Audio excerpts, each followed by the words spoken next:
Hello, ഇന്ന് നമുക്ക് എളുപ്പത്തിൽ തന്നെ ഉണ്ടാക്കിയെടുക്കാൻ പറ്റുന്ന ചെറുപയറിൻ്റെ ഒരു പായസം പരിചയപ്പെടാം. അപ്പോൾ ഇതാ ഈ പായസത്തിന് വേണ്ടി ഞാൻ 1.25 കപ്പ് ചെറുപയർ എടുത്തിട്ടുണ്ട്. ഇനി ഇത് നന്നായിട്ട് കഴുകി ഒരു കുക്കറിലോട്ട് ഇട്ട് കൊടുക്കാം. അപ്പോൾ ഇതിലൂടെ ഞാൻ 2.25 കപ്പോളം വെള്ളം ഒഴിച്ചിട്ടുണ്ട്, 2.5 കപ്പോളം വെള്ളം ഒഴിച്ചിട്ടുണ്ട്. ഇത് 3-4 വിസിൽ വരുന്നവരെ കുക്കറിൽ നന്നായിട്ട് വേവിച്ചെടുക്കാം. ആ വേവുന്ന സമയം കൊണ്ട് നമുക്ക് ശർക്കര ഉരുക്കി ഒഴിക്കണം. അപ്പോൾ അതിന് വേണ്ടിയിട്ട് 4 ശർക്കരയിലോട്ട് 1/4 കപ്പ് വെള്ളം ഒഴിച്ച് നന്നായിട്ടൊന്ന് ഉരുക്കിയെടുക്കാം. അപ്പോഴേക്ക് നമ്മളെ ചെറുപയർ ഇവിടെ നന്നായിട്ട് തന്നെ വെന്ത് വന്നിട്ടുണ്ട്. ഇനി നമുക്ക് ഈ ഒരു സ്പൂൺ വെച്ചിട്ടോ അതേപോലെയുള്ള എന്തെങ്കിലും ഒരു സാധനം വെച്ച് നന്നായിട്ട് ഇതൊന്ന് ഉടച്ചു കൊടുക്കാം ഈ ചെറുപയർ.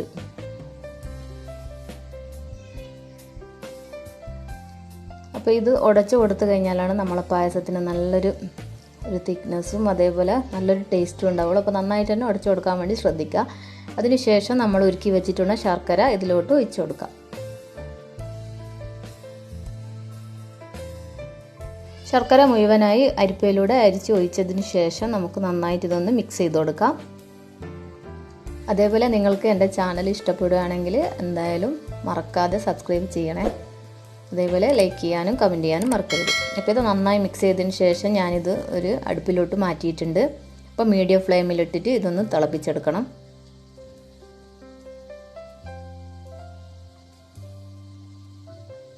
അപ്പോൾ ഇതാ ശർക്കരയും ചെറുപയറും ഇവിടെ നന്നായിട്ട് തന്നെ തിളച്ച് വന്നിട്ടുണ്ട്. ഇനി ഇതിലോട്ട് നമുക്ക് ഒരു പാക്കറ്റ് പാൽ ഒഴിച്ച് കൊടുക്കാം. ഞാനിപ്പോൾ എടുത്തിട്ടുള്ളത് മിൽമയുടെ 1/2 ലിറ്റർ പാലാണ്. അപ്പോൾ ഈ 1.25 ചെറുപയറിലോട്ട് ഈ 1/2 ലിറ്റർ പാൽ കറക്റ്റ് അളവ് തന്നെയാണ്.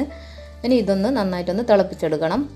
അപ്പോൾ ഇത് തിളച്ച് വരുന്ന സമയത്തോട്ട് നമുക്കിതിലോട്ട് 1/2 ടീസ്പൂൺ ജീരകം പൊടിച്ചതും ചെറിയ ജീരകം പൊടിച്ചതും പിന്നെ ഒരു 3-4 ഏലക്കായ് ചതച്ചിട്ടതും കൂടെ ചേർത്ത് കൊടുക്കുക. പിന്നെ ഈ മധുരം ഒന്ന് ബാലൻസ് ചെയ്യാൻ വേണ്ടിയിട്ട് ഉപ്പും കൂടെ ചേർത്ത് നന്നായിട്ടൊന്ന് മിക്സ് ചെയ്തെടുക്കുക. ഇനി ഇതൊന്ന് ജസ്റ്റ് ഒന്ന് തിളപ്പിച്ചെടുക്കണം. കുറേ ടൈമൊന്നും തിളപ്പിക്കണ്ട. ഇതെല്ലാം കൂടെ നന്നായിട്ടൊന്ന് മിക്സ് ചെയ്തതിന് ശേഷം ഇതൊന്ന് തിളച്ച് കിട്ടിയാൽ മതി. അപ്പോൾ ഇതാ നമ്മളെ പായസം ഇവിടെ നന്നായി തിളച്ച് വന്നിട്ടുണ്ട്. ഇനി നമുക്ക് ഗ്യാസ് ഓഫ് ചെയ്യാം.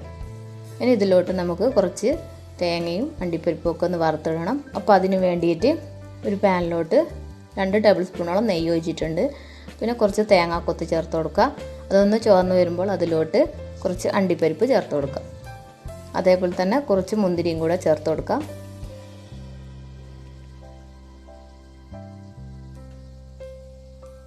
അപ്പോൾ ഇത് എല്ലാം തന്നെ നന്നായിട്ട് മൂത്ത് വന്നിട്ടുണ്ട്. ഇനി നമ്മൾ നേരത്തെ മാറ്റി വെച്ചിരിക്കുന്ന പായസത്തിലോട്ട് ഇത് ചേർത്ത് കൊടുക്കാം. അപ്പോൾ ഇത്രയേ ഉള്ളൂ, നമ്മളെ ചെറുപയർ പായസം ഇവിടെ റെഡി ആയിട്ടുണ്ട്. നിങ്ങൾക്കിത് പാലിന് പകരം തേങ്ങാപ്പാൽ വെച്ചിട്ടും ചെയ്യാം. പക്ഷേ ഇതൊരു ഈസി പായസം ആയതുകൊണ്ടാണ് പാൽ തന്നെ എടുത്തിട്ടുള്ളത്. പെട്ടെന്ന് തന്നെ നമുക്കൊരു പായസമൊക്കെ കുടിക്കാൻ ഒരാഗ്രഹം ഉണ്ടാകുമ്പോൾ ഇപ്പോൾ എല്ലാവരുടെ വീട്ടിലും ചെറുപയറുണ്ടാവും. ആ ചെറുപയർ വെച്ചിട്ട് ഈ ഒരു പായസം നമുക്ക് എളുപ്പത്തിൽ തന്നെ ഉണ്ടാക്കിയെടുക്കാൻ പറ്റും. അപ്പോൾ നിങ്ങൾക്ക് ഈ റെസിപ്പി ഇഷ്ടമായിട്ടുണ്ടെങ്കിൽ എന്തായാലും മറക്കാതെ എൻ്റെ ചാനലൊന്ന് സബ്സ്ക്രൈബ് ചെയ്യണേ. അതേപോലെ ലൈക്ക് ചെയ്യാനും കമൻറ്റ് ചെയ്യാനും ഷെയർ ചെയ്യാനും മറക്കരുത്. പിന്നെ ഇതേപോലുള്ള എളുപ്പത്തിൽ ഉണ്ടാക്കിയെടുക്കാൻ പറ്റുന്ന കുറേ പായസത്തിൻ്റെ റെസിപ്പി ഞാൻ മുന്നേ അപ്ലോഡ് ചെയ്തിട്ടുണ്ട്. അപ്പോൾ അതൊക്കെ കാണാത്തവരുണ്ടെങ്കിൽ എന്തായാലും ഒന്ന് പോയിട്ട് കണ്ടിട്ട് സപ്പോർട്ട് ചെയ്യാം കേട്ടോ. അപ്പോൾ അടുത്ത റെസിപ്പി ആയിട്ട് കാണാം. Thank you.